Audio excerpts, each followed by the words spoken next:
Армысыз құрметті көрермен, бұл таза мекен хабары кезекті шығарылымы ақындар мен батырлар елі Жамбыл ауданына арналады.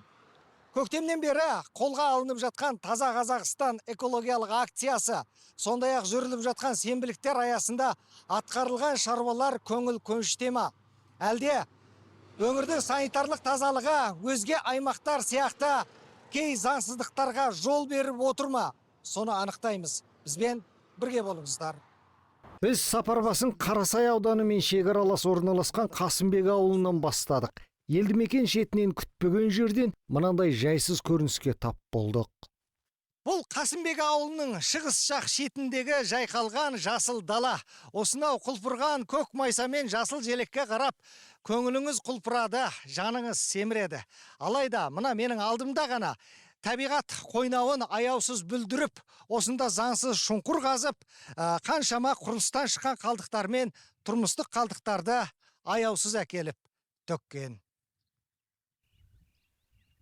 Бұл қалдықтардың жылы жабылып жер қойнауына көміліп табиғатқа залал келмесіне кім кепіл? Сондықтан ауыл атқамінерлерінен көрілген жағдаятқа байланысты қандай шара қолданатындарын сұрап білдік. Осы жерде өтірік айтпасам, осыны шапта бұрын бір тазалатып жинатып кеткенбіз. Мына жақта негізінде ауыл тұрғындар келеді, түнделетіп келеді, тастап кетеді. Бұл жақта енді техника шақырамыз, мердігерді шақырамыз. Сонымен осы нені қоқыс шығарып, тұрмыстық қалдықты шығаратын орынға өткізетіндей. Соны айналсамыз сол отпаншы. Енді болашақта берсе осы жаққа камера қойсақ па дегенбіз. Негізі ана жақта да бар, байқасаңыз. Тоже түнделетіп адамдар өтіп жүріп тастап кететін. Қасымбек ауылы ішінде кейбір үйлердің ауласынан тау болып үйілген түрлі қалдықтарды байқадық. Үй иесі іргедегі сайды осындай қалдықтармен толтырмақ болған көрінеді. Алайда меншік иесі бізбен тілдескісі келмеді. Ал әкімдіктегілер бұған тиісті шара қолдандық деп отыр. Оның жерін жекеменшік бір кісінің жері болған, оған айыппұл салынған учаскелік полиция тарапынан. Бір емес екі рет айыппұл салынды. Ол кісінің айту бойынша тоже мына жерді игеріп жатырмын деді. Содан кейін қалған қалды соны бәрін қоршаймын деген. Қолға аламыз, реттейміз, онда тазаламыз ғой. Қасымбек ауылы көшелеріндегі тазалыққа тұрғындар көңілі көнши ма? Оны өздерінен сұрап көрдік. В нашем селе живут очень аккуратные. Біздің ауылымыз өте ретті, адамдары тазалықты сүйеді. Аптаның әр екінші күні жиналған қалдықтарды алып кетеді. Мусорды уақытымен алып кетеді, бірақ мынау аялдамада көп толып кетеді. Солар ұнамайды. Аялдамалар мусор болды. Иә. Одан кейін көшеге тастай береді. Одан кейін мынау памятник бар ғой, ескерткіш сол жақта да. Көп тастайды анау. Жастар әсіресе пісте шағып тастайды, сондай. Солар ұнамайды. Іргедегі Мыңбаев ауылы көшелері көрер көзге ретті көрінді. Тұрғындар да елді мекен тазалығын жоғары бағалады. Ал төгінділер мүлде жоқ емес. Айналма жолдың арғы бетінен алыс кетпепті. Бұл да Мыңбаев ауылы маңындағы гүл бәйшеше көміп көрген жасыл аймақ, тамаша табиғат құшағы.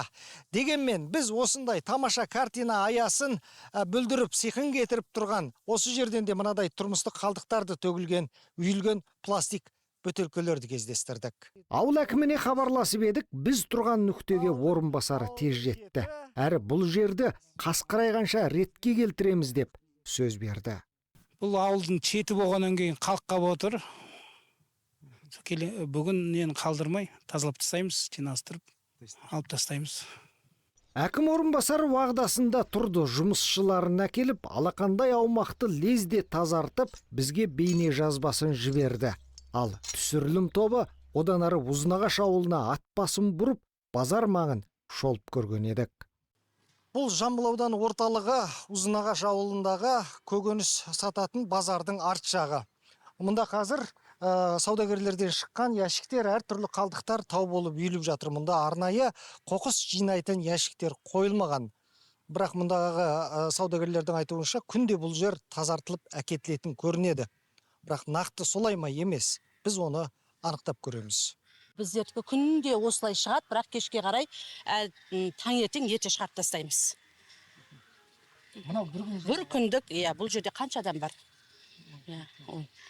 Неге арнайы жәшік қоймадыңыздар? Енді келешекте қойылатын шығар енді. Бірақ осылай тез-тезден коробканы былай тастаймыз, ящикті былай тастаймыз, себебі ящикті алып кететін өзінің осы жерден бір баламыз бар. тез жинап алады. Коробкінде жинап алады. Күндексін күнде. Ұзынағаш орталық базарының айналасын санитарлық талапқа сай келеді деп айту қиын. Табанға тапталып жатқан тастанды жетерлік. Мына әмбебап базардың артыда үйіндіге лық толып тұр. Базар әкімшісі қалдықтар аптасына 2 рет алынады. Күнде алып кетуге жауапты мекеменің мүмкіндігі жетпейтінін айтады. Ертеңінде сағат 7-те келеді, алынады болды. Жоқ, жатпайды. Біз доғыр бойынша 4 күнде бір рес алынады болды. Біз 180 мың төлейміз бір айда. 25 мыңнан санаңыздар. Потому что оларда погрузчикта нелері жоқ. Көбісінде грузчиктері жоқ. Ертең кеп алып кетеді. Неге арнайы қоқыс ящиктерін қоймағасыздар? Бізде ондай вообще контейнер болмады вообще. Просто соған жинадық, ертең келеді, жинап кетеді болды сондай. Контейнерден алуға оларға қиын деді балар. Мына менің оң қол жақ бетімде Ұзынағаштағы орталық базар, ал мына сол жағында Абай атындағы мектеп гимназиясы орналасқан. Дәл осы екі нысанның арасындағы мына жаяу жүргіншілер жолының бойына міне мынадай тұрмыстық қалдықтар үйіліп төгіліп жатыр. Жиналмағалы да біраз уақыт болған сыңайлы. Ал бірақ мына жол бойымен адамдар жүрісі ешқашан тоқтаған емес. Аудан орталығында байқалған осы бірнеше мәселе бойынша ауыл әкіміне қоңырау шалып едік, телефон байланысы дұрыс болмай тұр деп қысқа қайырды. Ал құзырлы басшыны ауыл әкімдігінен іздеп жүріп таптық. Сондағы берген жауабы мынау. Жалпы негізі Ұзынағаш ауылдық округ бойынша әр күн ертеңгісін сағат 8-де мусор шығарады. 4-5 мекеме қызмет атқарады бізде. Енді қазір сіз айтып отырған кемшіліктер олар базар әкімшілігіне жеткізіледі бұл. Қолға аламыз. Осыдан кейін табиғат сақшылары қайтар жолдағы Қарғалы ауылына ат басын бұрдық. Тау бөктеріндегі елді мекеннің көркіне көз тояды. Дегенмен Ұзын Қарғалы өзені бойындағы сүреңсіз көрініс көңілімізді құлазытты. Көктем шығып күн жылынғалы, тау жағалап, өзен сағалап демалатын адамдардың қатары артатыны белгілі. Мына Ұзын Қарғалы өзені бойына да сенбі жексенбі күндері келушілер аз емес.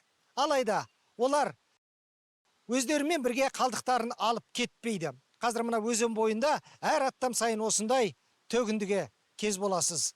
Мұндай қалдықтар тек демалушылардан қалатыны белгілі.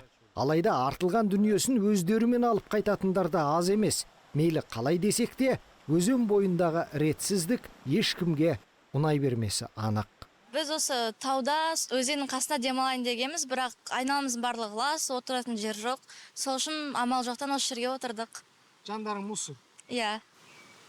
Енді өздері қандай болғанын қалайсыңдар? Негізі былай таза болған, әркім келгеннен арттарын жинап кеткен жақсырақ. Өздерің жинап кетесіңдер ғой? Иә. Өзен бойында ошақ орындары мен түрлі тастандыларды әр нүкте сайын кездестіру қиын емес. Ал біздің шақыруды қабыл алып келген ауыл әкімі бұл мәселені былай түсіндірді. Сенбілік шаралары жасалып жатыр, алайда құқық бұзушылық көп. Жинап үлгірмейміз дейді. Жерде біз осы көктемнен бері өтірік айтпасам 30-40 рет шығып тастадық бұл жаққа тазалық. 7-сіне 3-4 рет шықпасаң, бұдан да масқара әлем болады бұл жер. Біз бабиға да жаздық, біздің балансқа беріңіздер деп осы жердің барлығын. Сонан кейін бір тазалық ипмема бір жермен доверительный управлениемен беріп тазалығын статуға жұмыс жасайтса, одан баби ұлсат бермей жатыр. Сондықтан қазір өзіміздің қарауымызда осы жердің барлығы. Біз тазалығын күнделікті тазалық жұмыстарын ұйымдастырудамыз. Таза Қазақстаннан біз кем қалып жатқан жоқ. Таза мекен хабары бүгінгі өзінің Жамбыл ауданындағы жұмыс сапарын осы Ұзын Қарғалы өзені бойында түйіндемек. Басында жайқалған нуы, өзенінде сарқырап аққан суы, жағасында жайқалған бал құрағы бар осынау табиғаттың сыйы бүгінгі сапарымыздағы ең көрікті де әсем жер болды. Алайда өкінішке қарай ең лас нүктеде осы өзен аңғары. Егерде кімде-кім табиғат анаға шынайы жанашырлықпен қарағысы келсе, өздерінен шыққан қалдықтарды мынадай бейберекет тастап кетпей, өздерімен бірге жинап алып жүрсе, тазалық мәдениетін өз бастарынан бастаса, нұр үстіне нұр болар еді.